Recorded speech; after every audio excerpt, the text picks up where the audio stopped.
The Ethan Klein and Ben Shapiro rivalry seems to be heating up quite aggressively after Ethan made some not so great comments on his podcast. Ethan, who is Jewish himself, made a joke where he hoped that Ben would be the first to go should there ever be a Holocaust again. Now, as you can imagine, the reactions to this was swift and even prompted a response from Shapiro himself, who said that if there were ever another Holocaust, that he hoped that Ethan and his family got out safely. Now, Ethan, for his comments, got his podcast episode removed, received a strike to his channel, and also got a 7-day ban along with it. It is clear that Ethan was only joking, but he should have also probably known at the end of the day that making comments like that would have resulted in backlash. However, before we go too deep, let's also just take a little bit of a step back and start over again. So Ethan Klein over the last few years has gotten a little bit more political on his podcast. He has spoken out about plenty of social issues and also made it clear where we stand on the political spectrum, firmly on the left. Now, I know it has also become very popular to bash on Ethan online,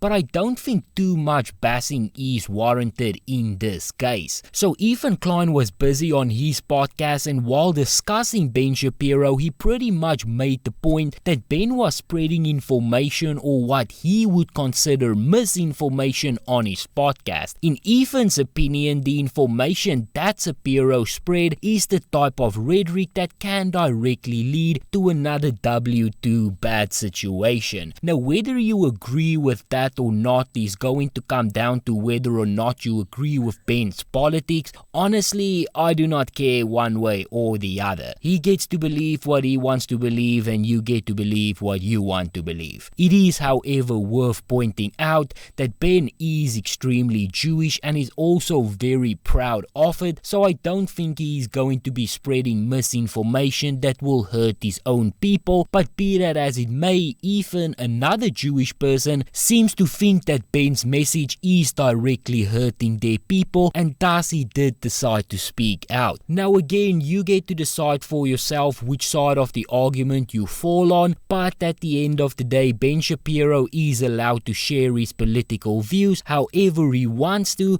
but Ethan is also allowed to disagree and push back where he wants to. Now, while Ethan was discussing Ben, he then proceeded to make the joke that he did. It is very clear that Ethan was obviously joking. He even contemplated whether or not he should be making the joke before he did. I find it extremely hard to believe how anyone can just watch that clip and think that he was serious about it at all. However, there are also unfortunately some things that you are just not allowed to joke about on the internet, and this is definitely one of them. Now, after the comments, there were some serious backlash, but I do also have to say that I did not see too many people calling for his ban. There was a bit of a narrative that the right was trying to get Ethan banned, but I have to be honest, I did not really see too much of that on the internet. What I did see is many people on the right saying that if they were to make those comments, they would have been removed from the platform. And although many on the right did not call for his ban,